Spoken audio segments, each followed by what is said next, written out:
Bien, en Electrogremio de hoy seguimos todavía en el Parque Industrial Garín con otra empresa, en este caso la empresa Cambre, el amigo Víctor Pericto. ¿Qué tal, Víctor?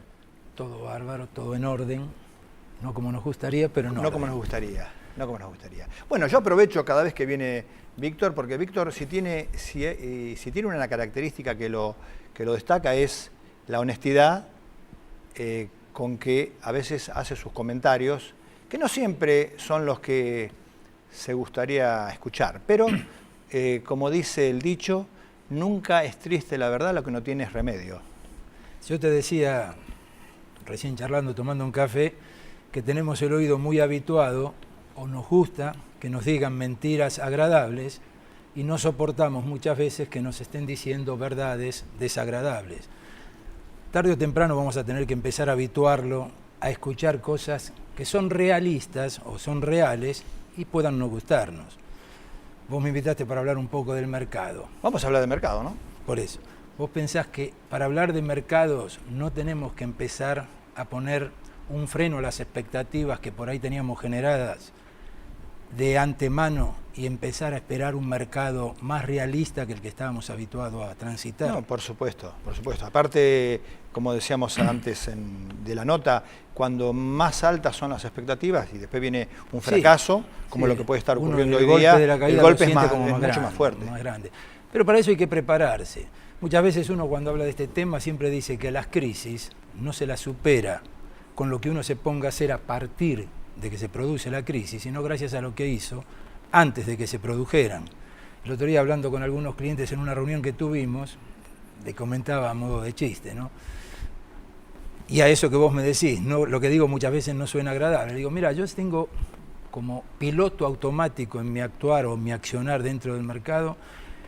En la época de euforia, el piloto automático lo tengo con cierto nivel de pesimismo, para poder manejarme con una total tranquilidad cuando se producen las habituales crisis que cada tanto se producen en nuestra economía tan habituada a la euforia, depresión.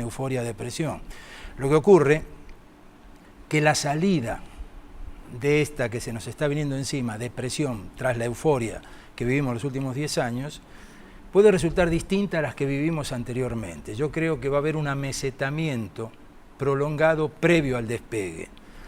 ¿Por qué? Que seguramente va a ser después con el nuevo gobierno. Pero vos sabés que yo siempre cuando analizo el mercado trato de analizarlo fuera de lo político, sino, a ver, estamos muy imbuidos nosotros sin darnos cuenta, ¿no es cierto? Estamos afectados por lo que habitualmente se denomina la estrategia del tero, ¿viste? Nosotros muchas veces, el tero, todo el mundo sabe que pone los huevos acá y hace el ruido en otro lado para que no le descubran el nido. Nosotros muchas veces cuando miramos el mercado, miramos mucho mundial, realidad, por ejemplo, hoy tenemos el huevo es el mundial. Sí. Perdón, el tero es el mundial y el huevo es la realidad. Sí, pero cuando yo me aparto de lo que nos va a pasar a nosotros fuera de lo que a nosotros nos afecta, que es el mercado en sí mismo, entonces veo que siempre estamos mirando, en vez de escuchar el ruido en otro lado de donde están los huevos del tero, ¿no es cierto? Nosotros miramos en forma equivocada dónde deberíamos mirar. Cuando se hablan de los problemas que afectan a los mercados, generalmente uno de lo único que no habla es de lo que primero debería hablar. A ver, antes de entrar específicamente al nuestro, porque nosotros estamos muy influenciados por lo que es el mercado de la construcción, ¿no es cierto? ¿Cuál es hoy el mercado que está pasando una crisis bastante seria? El mercado automotriz, ¿no es cierto?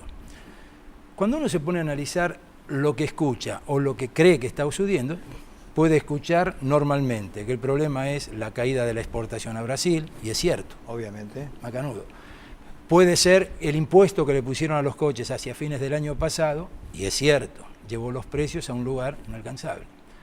Pero vos fíjate que se está hablando del mercado automotriz y no se habla de lo principal que tiene cualquier mercado, que es oferta y demanda. El problema que está pasando realmente el mercado automotriz es que la oferta superó holgadamente a la verdadera demanda que puede existir en ese mercado. Inclusive hasta de la gama alta, porque no es que hoy compra... Es la más afectada. Claro, no es que hoy compra el que más tiene. Hoy el que más tiene ya ni compra. Pero es que, a ver, volvamos al mercado. ¿Cómo se fue desarrollando este mercado si lo analizás a lo largo del tiempo? Nosotros venimos de una época en la cual En muy poca familia había un coche. Pasaron los años, en todas las familias había un coche. Siguieron pasando los años, en muchas familias hay 2 o 3 coches. La época primera, uno compraba un Falcon y lo tenía 12 años. Perdón por la marca, pero es una forma, es el coche emblemático, ¿no es cierto? Aparte no lo vayan a comprar porque no lo consiguen. No creo que nos pasen PNT de Falcon. No, bueno. Aparte no creo que lo consigan. Pero me refiero, ¿te acuerdas? Se compraba para tener los 12 años. Se fue vía marketing, vía modas o vía lógica del mercado, cambiando ese hábito, y ahora se logró que cada 2 o 3 años la gente cambie el coche. Ahora bien, vamos al mercado. El año pasado... Ahora, claro, ¿cómo vamos a la parte eléctrica ahora? Sí, pero espera que te lo quiero transmitir esto. El año pasado, ¿cuántos se patentaron dentro de este país? Dicen que cerca de 900.000 unidades. Ahora, ¿qué pretenden? Que el que compra o el que tiene poder de compra de un coche vaya a comprar el coche porque se le ensució.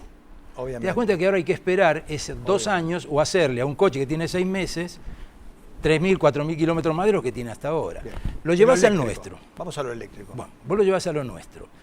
Pasó exactamente lo mismo si analizamos a eso que a nosotros nos hace mover nuestro gremio, que es el mercado de la construcción. Las últimas 2 décadas, esto es una frase que digo yo y no es que... Yo para mí se construyó para el hombre invisible, porque el 80% del comprador de propiedades fue un inversor, no fue esa parejita que se casaba y podía llegar a su primer vivienda. Primero porque no había crédito, y cada vez se le va más lejos su capacidad de compra, cada vez necesita más sueldo para comprar el departamento o su primer departamento, ¿no es cierto? Entonces, ¿qué ocurre? Analicemos qué fue pasando con ese inversor, que no le pasó en la década anterior. Fueron las 2 décadas de mayor crecimiento de la construcción en nuestro país, ¿no es cierto? ¿Qué afectó a este momento lo que ocurrió en esta última década y que no había ocurrido en la década del 90? Todo aquel que tiene capacidad de ahorro en la década del 90, cuando iba a comprar una propiedad que históricamente estuvo en un valor X de precio, porque lo que se rompió fue el techo de los precios de venta de las propiedades. Sí, por temor. Sí, pero ¿por qué no se rompió en el 90 y sí se rompió en esta década? En la década del 90, el que tenía capacidad de ahorro y podía ir a comprar una propiedad, si el que la estaba construyendo se la quería vender por arriba de ese techo máximo del precio de venta, se iba a otra opción de inversión que tenía, y te acordarás cuál era, el plazo fijo. Así le fue, pero de todas maneras era otra opción.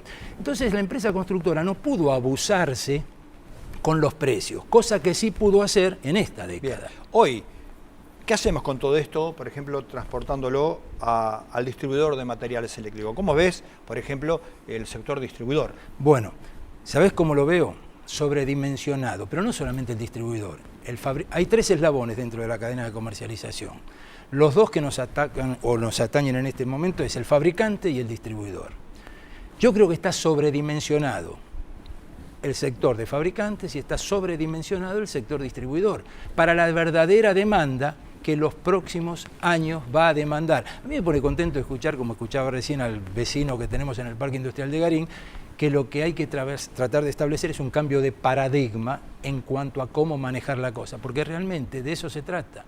Yo cuando hablo con mis distribuidores, de eso es de lo único que hablo. Yo no hablo de mis productos, hablo de la política comercial con la que intento vender el producto para buscar ese cambio de paradigma en esto de comprar y vender. Sí. Tenemos que darnos cuenta que es lo que le va a pasar a nuestro sector. Ese sobredimensionamiento del mercado va a hacer que algo se segmente definitivamente y de una buena vez y quede mucho menos. Cuando yo arranqué en esto, 45 años atrás, eran ¿cuántos los distribuidores eléctricos? ¿Cuántos son hoy?